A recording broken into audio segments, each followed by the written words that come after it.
Bonjour à toutes, bonjour à tous et bienvenue dans cette nouvelle édition des Masterclass de l'excellence commerciale. Aujourd'hui, nous allons parler vacances. Aujourd'hui, nous allons parler de se régénérer en vacances après ces quelques mois, quelques années qui ont été parfois éprouvantes pour les équipes. Et pour ça, j'ai le plaisir et l'immense honneur de recevoir Thérèse Lemarchand. Bonjour Thérèse. Bonjour Roland, bonjour à tous. Merci à tous d'être aussi fidèles. Vous êtes un peu plus de 170 inscrits aujourd'hui pour parler de ce sujet d'actualité, ce sujet qui va nous permettre de partir en bonne conscience, de lâcher prise et puis de faire quelques exercices très pragmatiques que va nous conseiller Thérèse pour bien se régénérer pendant ces quelques semaines. La semaine dernière, vous étiez également très nombreux pour écouter Tristan Viscock. Tristan Viscock, c'est un entrepreneur, c'est également un artiste, un conférencier qui nous a parlé de vendre ce qui n'a pas de prix. Il est artiste, donc il sait ce que c'est que fixer un prix quand une œuvre n'en a pas intrinsèquement. Je vous invite à retrouver cette masterclass absolument passionnante sur notre chaîne YouTube ou sur votre plateforme de podcast préférée en tapant Incentive. Alors Incentive, c'est une plateforme de coaching dédiée aux organisations commerciales. C'est une plateforme qui permet d'engager et de fidéliser les talents. Si dans votre organisation, vous vous dites mes commerciaux et mes managers ont trop d'outils au quotidien, ils sont perdus, ils ont une surcharge cognitive, et ben contactez nos équipes, contactez Incentive. Incentive est une solution qui est adoptée aujourd'hui très largement dans un peu plus de 20 pays et qui simplifie la vie des managers, qui les aide à devenir de meilleurs coachs pour leurs équipes. Voilà, la page de pub est terminée. Est-ce que, Amaury, tu peux nous faire le portrait de Thérèse Lemarchand, CEO de Menpace? Oui, bien sûr. Alors, Thérèse Lemarchand, vous n'êtes pas une coach comme les autres. Si vous entraîniez le Paris Saint-Germain, on dirait probablement que vous êtes une technicienne, voire une scientifique. En bref, la coach experte. En effet, quand vous commencez vos études en 1990, vous obtenez un diplôme d'ingénieur à l'école des mines ParisTech. 3 années complétées par un master en technologie environnementale, vous étiez déjà en avance sur le sujet, au prestigieux Imperial College de Londres. Une coach experte donc, mais également avec le sens du jeu. Car l'ingénierie n'est pas votre seule passion. Vous aimez également l'art et son histoire, dont vous êtes diplômé en 2004. C'est vers l'ingénierie néanmoins que vous vous tournez en premier, en tant qu'ingénieur système chez EDF, mais au bout de 2 ans, vous tentez une nouvelle aventure en conseil de vente, à Singapour chez Opéra Gallery, donc dans l'art contemporain. Mais vous revenez tout de suite chez EDF, au pôle développement durable, pour 1 an, avant de fonder Arantel, une entreprise de conseil visant à aider de nombreuses galeries d'art contemporain à développer leurs opérations de vente digitale. 5 ans plus tard, vous revenez une nouvelle fois chez EDF, cette fois en tant que responsable grand compte, avant de fonder une nouvelle entreprise, récompensée par le réseau Entreprendre en 2015. Elle se nomme Comeon et se concentre sur le mécénat participatif. Son succès vous voit d'ailleurs rejoindre le COMEX du groupe Opening, qui en a fait l'acquisition en 2019. Cette période est d'ailleurs pour vous l'occasion de rajouter une nouvelle corde à votre arc.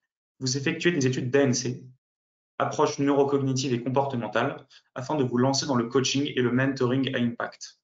Cela se matérialise par des projets d'investissement, notamment chez Orfeo, Wive et 50 Partners, et surtout la création de Mainpaces, que vous dirigez aujourd'hui. Mainpaces est une entreprise d'executive coaching inspirée des grands champions. Vous aidez ainsi les décideurs du monde d'aujourd'hui et de demain à déployer tout leur potentiel. En cette période de vacances, vous venez nous parler de cette approche particulière et c'est donc un honneur de vous avoir avec nous aujourd'hui. Alors Thérèse, après un tel parcours, on peut être qu'admiratif. Tous les grands champions abordent l'été de la même façon que les grands entrepreneurs, c'est-à-dire fatigués. Après les matchs de Ligue 1, après les matchs du top 14, après les tournois de tennis qui se sont enchaînés, les grands champions ont besoin, comme les grands entrepreneurs, comme tous les directeurs commerciaux, managers commerciaux qui nous écoutent, tous les grands champions ont besoin de se reposer. Et c'est le sujet d'aujourd'hui. Alors peut-être on peut commencer par essayer de caractériser ce qu'est la fatigue. Et qu'est-ce que c'est exactement d'un point de vue neurocognitif que la fatigue, Thérèse? Alors, on va faire un tout petit passage par la fatigue. En fait, la fatigue, c'est ce qu'on ressent quand on a eu une activité physique intense ou une activité cognitive intense. Vous l'avez peut-être que vous êtes fatigué en ce moment. Et on ne sait pas toujours en fait d'où ça vient. Ça peut être lié à un sujet de santé physique, de santé mentale ou de réaction à l'environnement. Elle est complètement normale. Là où elle devient plus gênante, c'est quand elle ne disparaît pas quand on se repose. Et en fait, on se rend compte à ce moment-là qu'on n'a vraiment plus suffisamment d'énergie pour y faire face. Donc la question, en fait, c'est vraiment au sujet autour du sujet de la régénération. C'est vraiment la question de l'énergie. En fait, qu'est-ce que l'énergie? Qu'est-ce qui se passe dans notre corps et comment est-ce qu'on peut optimiser l'utilisation de notre énergie pour pouvoir se régénérer? Et alors concrètement, qu'est-ce qui se passe au moment où on a passé ces 6 mois, un an sans prendre tellement de vacances? Qu'est-ce qui se passe physiquement, électrochimiquement dans le corps? Alors en fait, je ne vais pas rentrer, on fait un tout petit aparté parce que je pense que les personnes sont souvent friandes d'outils et de solutions, donc on va se focaliser là-dessus. Mais en fait, c'est vrai que j'avais envie de faire un petit aparté un petit peu théorique, juste pour poser les bases, de dire en fait, l'énergie, c'est une force, c'est physique qui se mesure, que vous connaissez en joules, en électrovolts, en kilocalories. Et donc, en fait, dans le corps, on a 3 systèmes qui s'autorégulent, qui sont le système nerveux central qui récupère les informations des sens, qui le monte jusqu'au cerveau et qui les renvoie aux muscles, le système nerveux autonome qui agit directement sur les organes, et puis le système hormonal qui va modifier la chimie du corps. Et ces 3 systèmes, donc ils consomment et produisent de l'énergie électrique, mécanique, chimique, ils vont s'autoréguler de manière à essayer de retrouver un état d'équilibre. Et au-dessus de ça, on a le système limbique du cerveau émotionnel qui va activer ou inhiber les informations qui montent au cerveau selon notre état d'émotion. Et donc, en fait, ce qui est vraiment intéressant de comprendre, c'est que déjà, 3 choses, c'est que plus on a des rigidités, du stress, des tensions, plus elles vont se stocker dans le corps parce qu'il y a des décharges qui vont se stocker dans le corps. Quand on est vraiment aligné, quand ces systèmes s'alignent, c'est là qu'on a cette espèce de sensation de plénitude. Quand on parle d'alignement, c'est voilà, de plénitude, de capacité d'action maximale.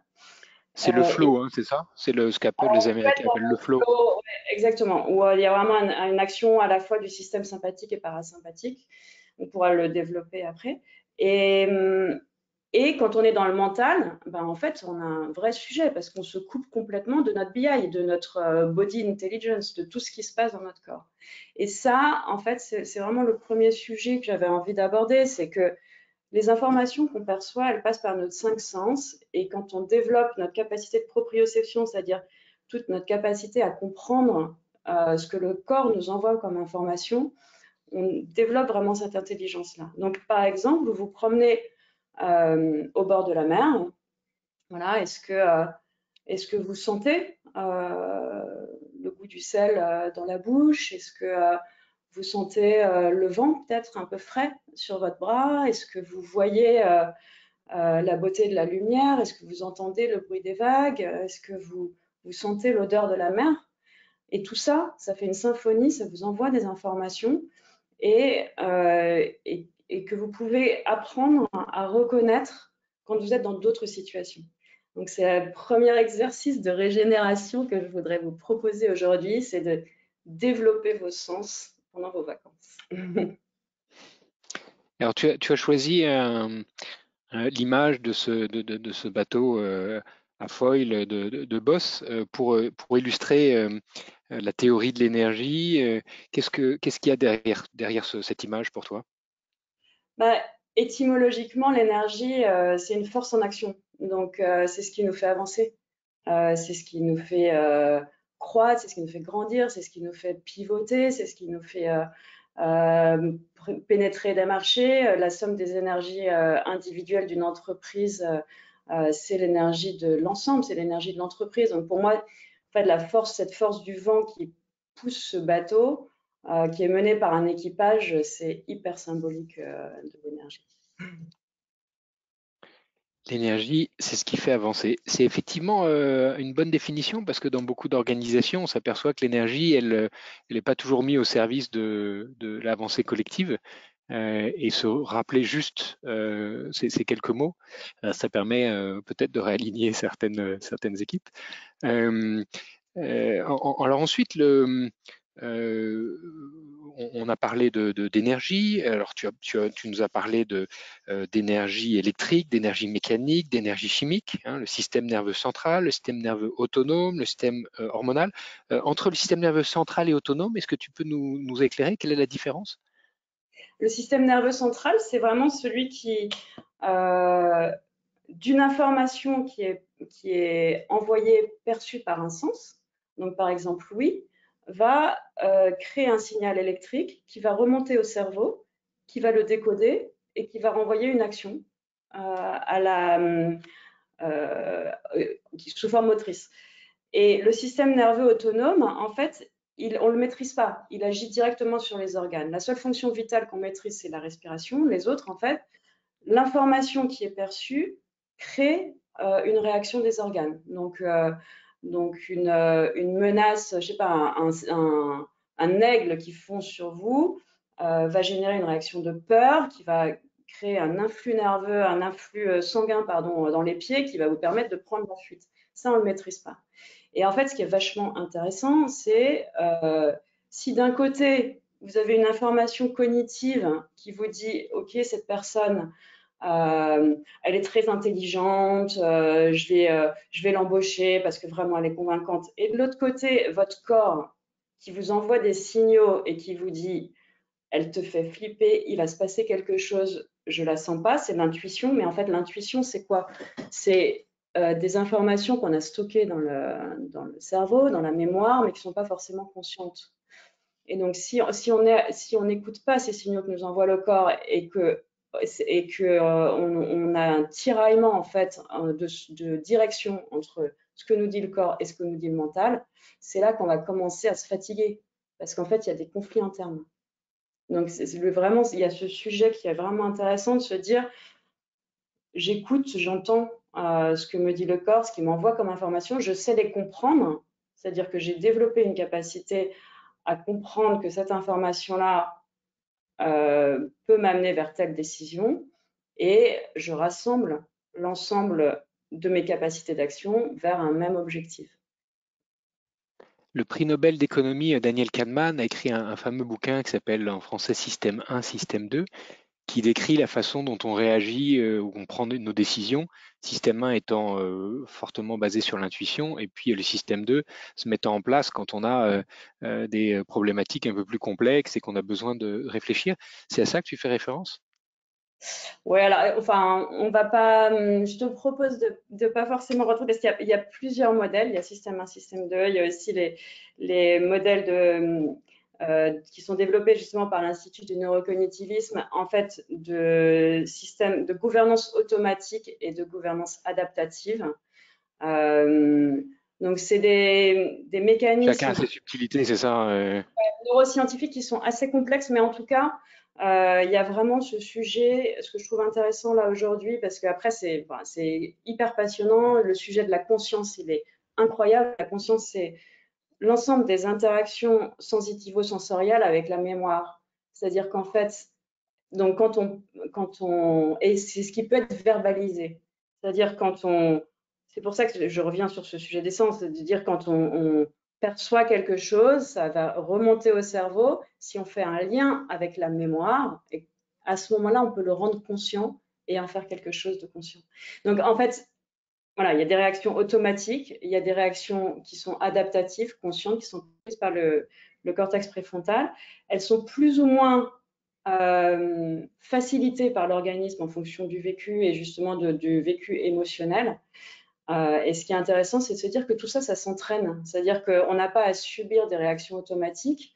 On peut complètement voilà, reprendre possession et augmenter notre intelligence globale, c'est-à-dire et à la fois notre bien-être, parce qu'en fait, c'est ça, c'est de se dire finalement, plus je prends une décision avec l'ensemble des paramètres qui me sont communiqués, et plus la décision que je prends m'amène vers une solution qui est bonne pour moi, plus mon bien-être, meilleur sera mon bien-être en fait. Je ne serai pas en conflit interne, je ne vais pas me faire du mal, je ne vais pas avoir besoin d'injecter des substances toxiques dans l'atmosphère. Enfin, voilà. Donc c'est vraiment ça que je trouve intéressant. Quand on parle de régénération, c'est de se dire, ok, allons vers ce qui nous fait du bien, vers des solutions de facilité, vers moins de conflits. Et vers la performance, parce que c'est ça aussi qui est intéressant, c'est d'allier les deux.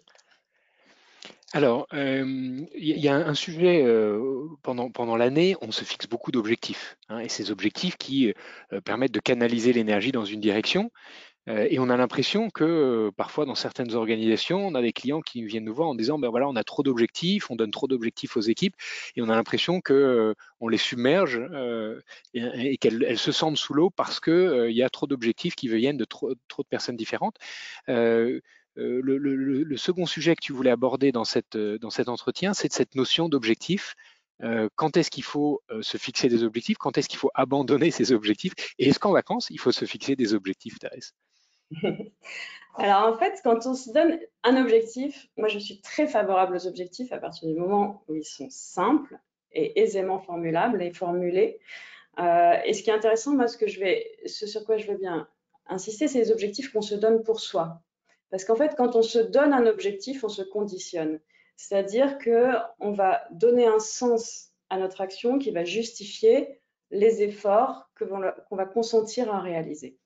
Donc ça, c'est la première chose. On a vu l'intelligence du corps. Donc ce qui se passe quand on se donne un objectif, si je me dis, OK, j'ai l'objectif d'être enthousiaste pendant ce webinaire, ou que cette réunion se passe de telle manière, en fait, je vais conditionner mon corps et mon comportement de manière à ce que ça se réalise. Et donc, ça va être beaucoup plus facile à réaliser. Et ce qui est intéressant, c'est qu'à partir du moment où on a confiance dans ça et on l'a expérimenté, quand on est dans l'action, on lâche l'objectif. Quand on est dans l'action, on est pleinement dans l'action. Et le corps fait le jeu. Et donc, c'est pour ça que j'ai choisi cette magnifique photo de Pauline Hadot en pleine compétition. Pauline Hadot, quand elle est dans sa vague, elle est dans sa vague, c'est-à-dire qu'elle est pleinement dans la sensation de glisse, de puissance, d'équilibre, d'anticipation, de regard de ce qui va se passer et de sensation de ce qui se passe derrière. Et ça, c'est vraiment quelque chose que je vous invite à faire en vacances, parce qu'en fait, ce qui est hyper intéressant pendant les vacances, c'est qu'il y a plein de situations sans enjeu sur lesquelles on peut faire des petits exercices qui nous font du bien.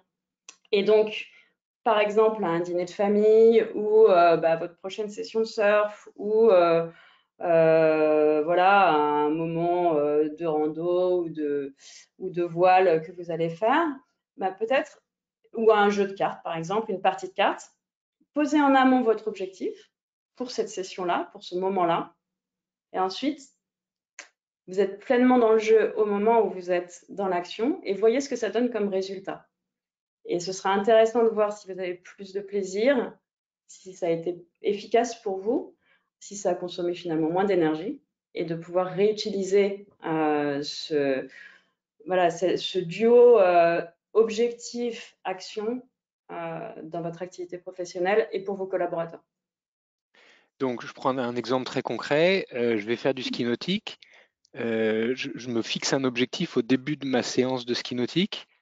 Ouais. Comme j'aimerais bien réussir à passer une bouée, enfin 2 bouées, et après j'essaye d'oublier cet objectif, c'est ça? Ouais, exactement. C'est-à-dire que tu vas te dire en amont de ta séance de ski nautique, OK, je voudrais passer ces 2 bouées comme ça. Donc, il est précis Mm. et tu sais pourquoi tu veux le faire et ton objectif est atteignable par rapport à ton niveau. Et puis, à partir du moment où tu es dans ton ski nautique, tu es dans ton ski nautique. C'est-à-dire qu'en fait, tu es pleinement dans ton action. Ce sur quoi tu vas te concentrer, c'est ton palonnier, tes pieds, la vitesse, le bateau. Je suis pas une pro de ski nautique. Et donc, tous les paramètres qui vont faire que tu vas passer tes bouées. Mais tu te focuses pas sur l'objectif. Mais quand même se fixer des petits objectifs, c'est ça? C'est ta recommandation? Exactement, c'est vachement intéressant.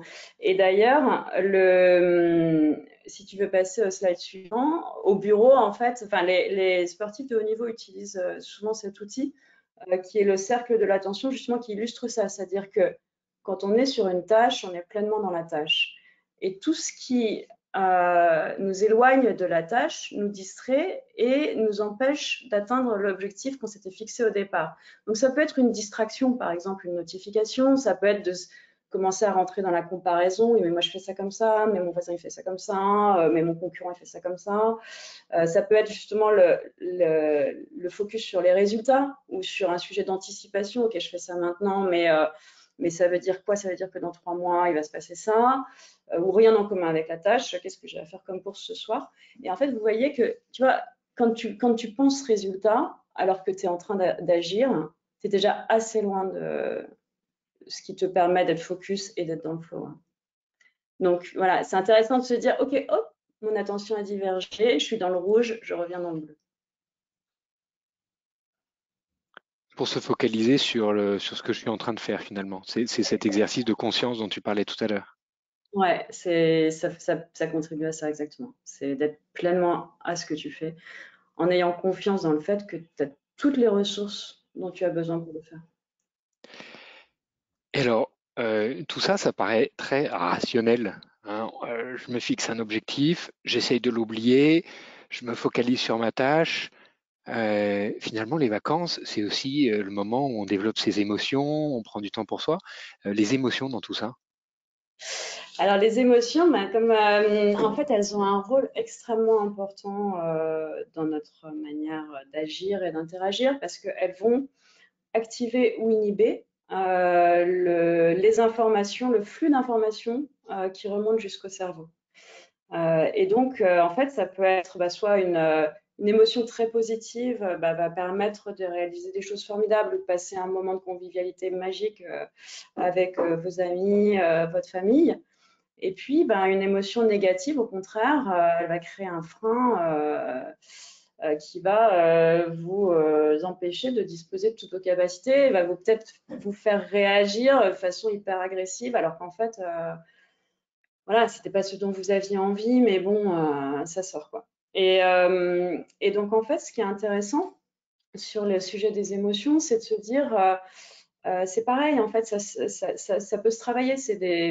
Quand on apprend une émotion, elle a des réactions physiologiques. Donc voilà, si je suis impressionnée, je peux rougir, si j'ai peur, je peux me mettre à transpirer. Enfin, donc c'est toujours aussi encore de développer cette intelligence-là, de comprendre en fait le lien entre ce qui se passe dans mon corps, la manière dont il va exprimer cette émotion et ce que je ressens. Et après, de se dire, finalement, je peux peut-être changer la donne. Donc, au lieu de ressentir un stress, c'est-à-dire de ressentir un événement ou une personne comme une menace par rapport aux ressources dont je dispose pour y faire face, je peux me dire, mais en fait, ce moment-là, je vais le visualiser différemment. Et donc, ma prochaine compète de golf, là, même en vacances, on peut faire du golf, mais on peut faire aussi de la compète. Donc, on se dit, on a envie de réussir. Et en fait, ça peut générer un stress. C'est pas la peine. Donc, en fait, vous pouvez prendre un moment de visualisation, c'est-à-dire de visualiser votre geste, votre swing parfait, magnifique, avec une émotion, une sensation d'accomplissement, d'épanouissement. Vous ancrez visuellement et corporellement votre geste et cette compète. Et après, en fait, vous êtes dans votre parcours. Et voyez ce que ça fait comme différence. Parce qu'en fait, le cerveau, ce qui est vachement intéressant, c'est que le cerveau ne fait pas la différence entre une image réellement visualisée par l'œil et une image fabriquée par le mental. Donc en fait, vous allez recréer d'autres circuits neuronaux qui vont associer ce parcours de golf à une émotion positive et un geste parfait. Et ça va probablement changer la façon dont il va se dérouler ensuite. Et ça, les sportifs le font beaucoup en fait. Il y a différentes formes d'exercices de visualisation. Il y a des exercices de visualisation qui sont utilisés pour réapprendre des gestes après les blessures. Et c'est extrêmement performant.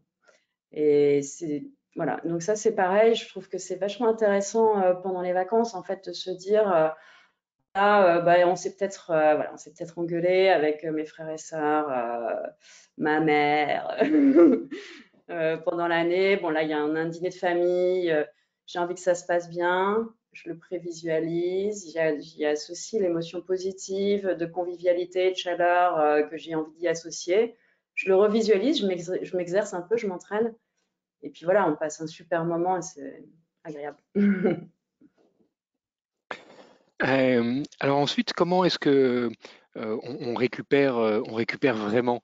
Est-ce qu'il faut finalement dormir beaucoup? Est-ce qu'il faut structurer son activité? Quels conseils tu peux nous donner très concrets?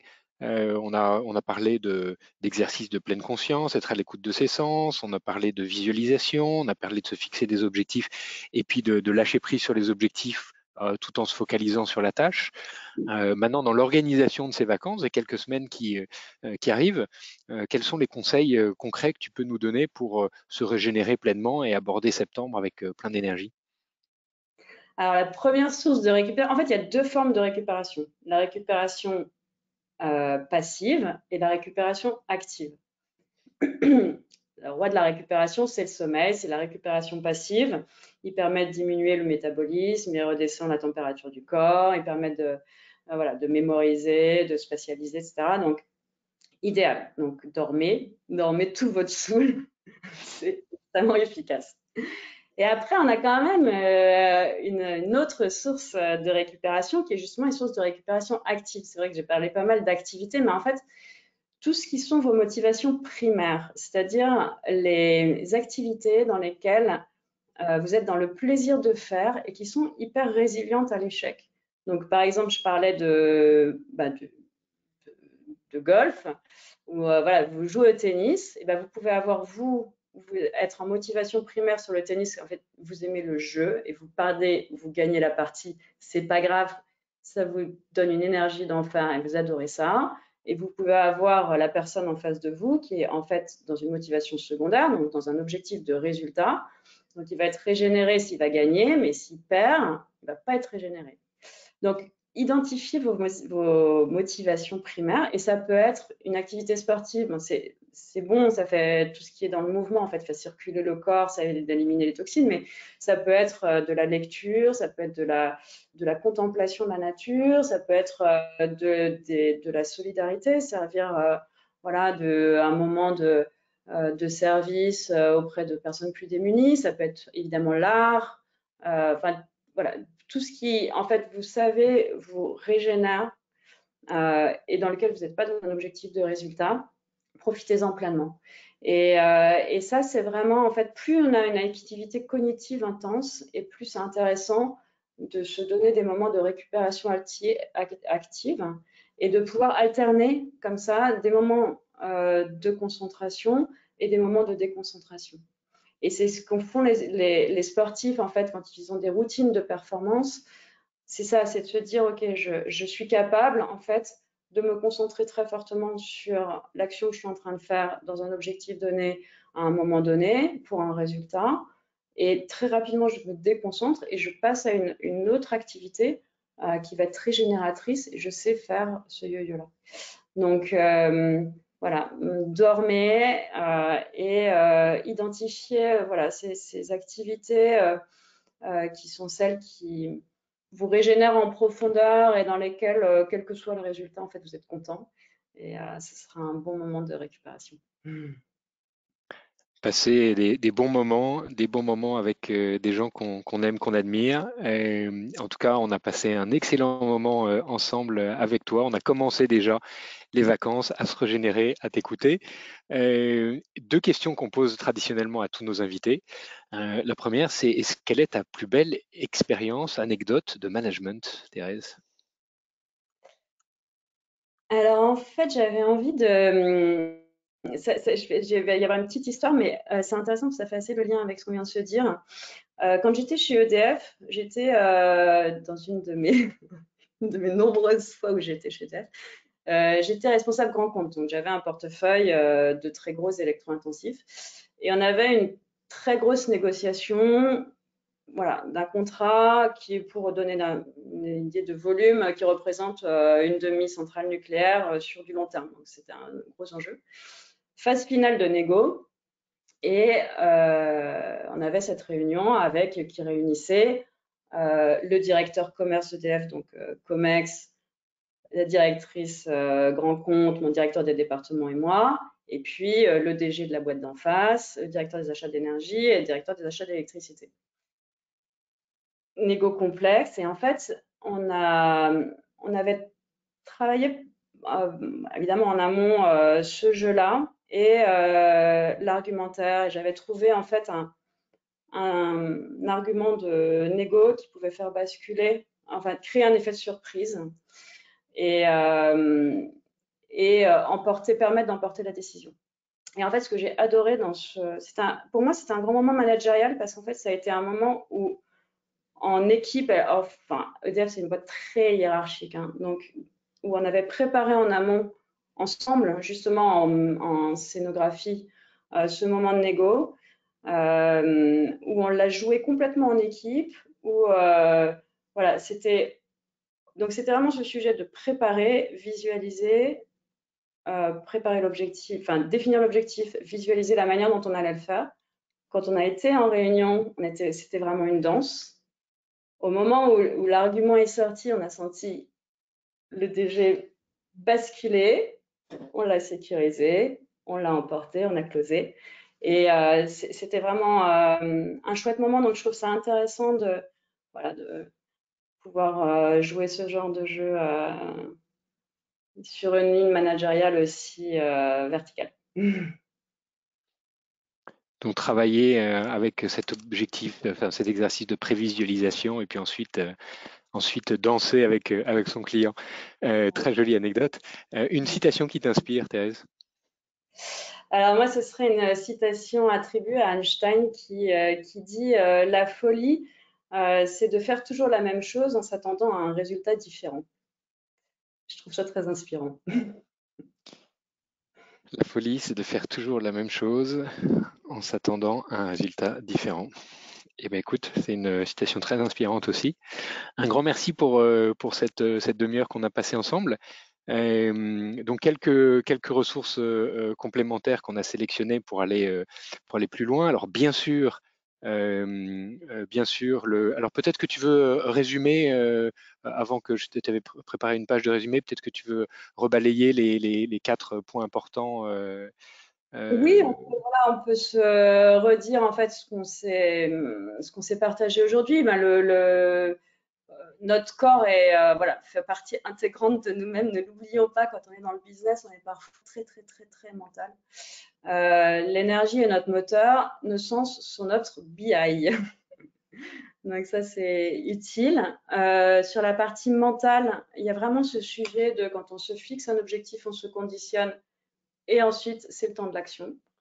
Et le cercle de l'attention peut être utile pour se rappeler ça et puis ça peut être un petit moyen mémotechnique. Les émotions sont des activateurs ou des inhibiteurs en fait de nos actions, de nos pensées. Et donc ça, on peut les travailler et comprendre leur impact et les coordonner avec des exercices de visualisation ou de body scan, on peut en parler. Et puis voilà, la récupération, récupérer, c'est performer. En fait, ça c'est un truc que je regrette beaucoup en entreprise, c'est que un programme d'un athlète, il a toujours des phases de récupération qui sont installées dans son programme. On a tendance à se dire faut bosser, faut bosser, faut bosser. Non, mais c'est pas comme ça qu'on atteint la performance. En fait, ce qui est intéressant, c'est de se dire on a besoin de moments de récupération. Et des moments de récupération, ça peut vouloir dire aussi, par exemple, je prends l'exemple de la négo, j'ai une négo hyper ambitieuse en jeu. Bah, l'heure d'après ma négo, je vais pas me remettre un rendez-vous qui est fondamental sur moi, sur lequel je vais être extrêmement sollicitée. Je vais pouvoir alterner aussi, peut-être faire une activité qui, pour moi, est une activité primaire en entreprise. Moi, j'aime penser, innover. Bah, je vais peut-être avoir un moment avec l'équipe créa sur, je sais pas, des propositions de nouveaux logos. Je continue à bosser, mais c'est régénérateur. Ça, c'est vachement intéressant. Et puis voilà, vous pouvez travailler des routines de performance. Et surtout profiter de vos vacances. Profiter de ses vacances. Alors, les quelques idées bonus, bien sûr, le site de MenPaces, sur lequel il y a plein de ressources sur la philosophie et leadership, absolument passionnante. Si vous voulez vous abonner à la newsletter de MenPaces, qui est tous les mois vraiment passionnante, très dense, avec plein d'informations, plein de ressources, suivez Thérèse sur LinkedIn, Thérèse Le Marchand. Un ouvrage de référence de Jim Afremow qui est paru en 2016, The Champions Comeback. Comment est-ce que les grands athlètes se régénèrent après une blessure ou après une période de pause. Et puis un TED Talk également, 3 questions essentielles à se poser pour devenir un meilleur leader de Rosalind Torres. Voilà quelques ressources. Et Thérèse, si tu as encore quelques minutes, on sera ravis d'accueillir les questions de nos auditeurs.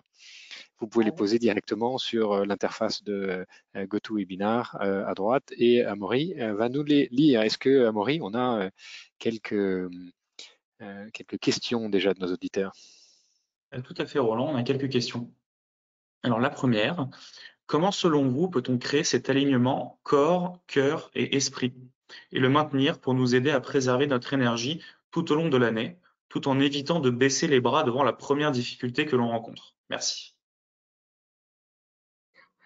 C'est une vaste question. En fait, tout ce sujet, enfin, on remonte vraiment au sujet de la connaissance de soi, en fait. Parce que aligner corps, cœur, esprit, c'est vraiment de se dire, en fait, je comprends ce que me dit mon corps, je vois voilà, j'entends les émotions que je ressens et les informations qu'elles me communiquent, et je sais comment mon cerveau fonctionne et ce qu'il m'envoie comme information. Donc, en fait, voilà, moi j'ai tendance à expérimenter des choses et puis les renforcer aussi de connaissances scientifiques, parce qu'en fait, c'est ça qui permet, quand vous vous engagez dans une pratique, un outil qui va être bon pour vous, de comprendre en fait quel objectif vous visez et comment ça va se passer. Donc,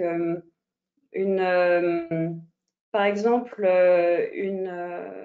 si vous faites de la méditation, méditation sont voilà, un outil qui a démontré son efficacité d'un point de vue avec des études neuroscientifiques, au-delà de l'expérience, puisqu'il change, en fait, il transforme les connexions du cerveau, et ça a été observé. Voilà, en méditation, vous pouvez accueillir une émotion, l'embrasser, vous remettre en connexion, la renvoyer au monde extérieur, créer cette connexion entre vous et le monde, et en retirer quelque chose. En retirer quelque chose en termes de qu'est-ce qui est important pour moi, voilà, quelle ampleur j'ai finalement, qu'on découvre quand on fait ces pratiques un peu plus introspectives ou un peu plus posées, et dont vous allez pouvoir vous emparer quand vous serez actif dans un processus de décision ou un processus de réflexion. Donc, c'est vraiment, on est au cœur du sujet de la connaissance de soi, de la compréhension progressive, en fait, de ce qui se joue, de nos représentations aussi, parce qu'en fait, on a beaucoup de représentations qui ont été utiles à un moment donné, qui sont plus utiles à un autre moment. Donc, de se dire, en fait, voilà, est-ce que c'est de l'ordre du fait? Est-ce que c'est de l'ordre de la représentation? Si j'ai une représentation, la personne en face peut avoir une autre représentation. Donc, au lieu de m'énerver sur ce qu'elle me dit, en fait, je peux comprendre qu'en fait, elle a pas du tout la même représentation que moi. Et donc, voilà, d'aligner ce que je vais dire avec ce que je ressens. Donc, bah, bon, j'ai pas de solution là en un claquement de doigts, mais vraiment Et c'est vachement intéressant de voir que c'est au cœur de la performance des athlètes, hein. C'est la connaissance de soi. Connaissance de soi, le travail de soi. La performance, c'est un accomplissement. Un champion, il peut gagner, ça va être un gagnant, et il va perdre, et il va pas durer. Un champion qui dure, c'est des personnes qui ont vraiment travaillé sur eux et qui s'accomplissent pleinement dans ce qu'ils font. Donc c'est ce chemin vers l'alignement. C'est là où je trouve intéressant de travailler avec des athlètes. C'est vraiment, on n'est pas dans une image de performance des années 80, on va souffrir, on va y aller, on va réussir. Non, non, c'est comment est-ce que je m'accomplis pleinement dans ce que je suis en train de faire, et encore plus parce qu'on a des ressources incroyables. Alors, la deuxième question, vous y avez déjà un petit peu répondu. Elle va un petit peu au-delà des vacances, elle nous dit, au-delà des vacances, quel type de routine pouvez-vous conseiller pendant l'année lorsqu'on est un petit peu dans le dur? Et plus précisément, des activités telles que la respiration, le yoga, la méditation sont-elles à conseiller, par exemple le matin ou le soir avant d'aller se coucher? Oui, à fond.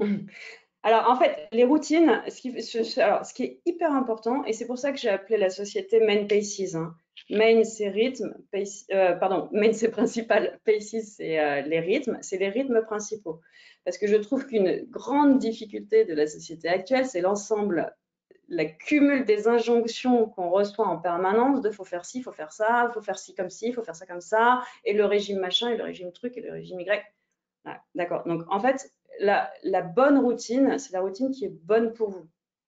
Et donc, ça c'est pareil, hein. Voilà, il y a des personnes qui vont rentrer dans une certaine typologie d'activité, d'autres qui vont rentrer dans d'autres activités. Mais ce qui est sûr, c'est que s'échauffer le matin, c'est très bon. Parce que ça met le corps en route, ça stimule l'activité sanguine, ça remonte l'activité du cerveau. Donc, et le yoga en soi est un excellent. Alors, il y a deux choses, c'est une philosophie, c'est une démarche, c'est aussi une activité corporelle. Et c'est une activité corporelle qui est très intelligemment développée, puisqu'en fait, elle est composée de postures et de contre-postures, et elle va travailler à la fois la tonicité et l'assouplissement et le rééquilibrage, finalement, avant, arrière, côté. Donc, si cette activité vous plaît, oui, c'est extrêmement bon, et vous avez différentes typologies de yoga qui vont être plus ou moins yin ou yang, c'est-à-dire plus ou moins reposants ou plus ou moins activateurs. Euh, donc voilà, c'est choisir les activités qui sont bonnes pour vous. La méditation, c'est excellent. Moi personnellement, et je suis désolée, je vais peut-être je n'aime pas du tout les applications de méditation parce que je trouve qu'ils parlent tout le temps. Donc, c'est difficile de se connecter à soi quand il y a quelqu'un qui nous raconte des histoires à côté. Et c'est très superficiel. Après, et ce que je trouve intéressant dans la méditation, c'est vraiment ce moment de rencontre de soi. C'est très intéressant à apprendre. C'est difficile de méditer, c'est intéressant à apprendre, et c'est extrêmement puissant. Donc, voilà, il y a de choisir des activités qui sont bonnes pour vous, d'avoir des activités de mouvement. C'est pas forcément du sport, c'est pas forcément de la performance, mais voilà, qui font circuler, qui permettent d'éliminer les toxines. D'avoir des activités de reconcentration, de retour à soi. Et après, dans la routine de performance, ça c'est vraiment c'est celles qui sont, c'est des petites routines qui sont bonnes pour vous à un moment donné et qui vous sont utiles. C'est-à-dire que moi, si je prends mon exemple personnel, j'ai des fortes capacités de concentration de concentration longue. J'ai parfois du mal à m'extraire de ce que je suis en train de faire. Donc moi, la routine de performance que je travaille, c'est d'être capable de me déconcentrer vite, me rendre pleinement disponible à la personne qui va m'interrompre et de me reconcentrer vite. Mais il y a d'autres personnes, ça va être d'autres sujets, ça va être au contraire de travailler des routines de concentration pure parce qu'ils vont avoir du mal à garder une concentration dans la durée. Donc ça, la routine, elle est vraiment très, très, très personnelle. Très bien. Je crois qu'on a le temps pour une dernière petite question, qui est se fixer des petits objectifs est-il censé se faire au quotidien ou sur un temps plus long? Et si oui, donc au quotidien, ne risque-t-on pas de le ressentir comme un devoir et le transformer ainsi en une contrainte accompagnée de stress? Super question, j'adore. C'est un choix, vous pouvez foncer direct dans l'action ou vous demander d'abord pourquoi vous le faites. Moi, je trouve ça intéressant, se dire pourquoi je fais ça et de se dire, bah, en fait, une fois que je me le suis dit, ça va se faire beaucoup plus facilement. Alors, en fait, c'est là où c'est vraiment intéressant le sujet de l'objectif. Pour moi, il y a des choses que vous faites très automatiquement, très facilement, et c'est pas la peine de se poser la question. Il y a des choses qui sont un peu plus difficiles. Ça vaut vraiment la peine de se fixer un objectif au départ. Qu'est-ce que je cherche à atteindre en faisant ça? Vous allez vous conditionner pour, ce sera beaucoup plus facile. Donc c'est un jeu en fait. Hein. C'est quand on a commencé à sentir ça et à faire confiance au fait que en fait, le corps est vachement plus intelligent quand il travaille avec la tête que quand la tête elle travaille toute seule, ce qui est vraiment dommage hein, parce que quand on regarde proportionnellement, le cerveau c'est 1,5% du poids du corps. Donc voilà, on a d'autres ressources ailleurs. C'est intéressant de se fixer des objectifs. Thérèse, un immense merci pour cet entretien. Grâce à toi, on aborde ces vacances avec encore plus de sérénité parce qu'on a des objectifs qui sont beaucoup plus clairs. Sentir les fleurs, prendre le temps, se fixer des petits objectifs et puis se laisser aller dans l'exécution. J'ai beaucoup aimé le sujet de récupération active, récupération passive. Identifier les activités autorégénératrices. Voilà autant de conseils qu'on va emporter avec nous ces prochaines semaines pour être à nouveau opérationnel fin août. On se retrouve tous ensemble le 18 août pour la prochaine masterclass. Donc pas de masterclass les 2 premières semaines d'août. On se retrouve tous ensemble le 18 août pour une nouvelle année de masterclass. Merci encore à tous de votre fidélité. Un immense merci Thérèse pour ton accompagnement et pour nous aider à prendre des vacances plus reposantes. Merci à toi, Bel Roland. été à tous. Bel été à tous. Au revoir. Au revoir.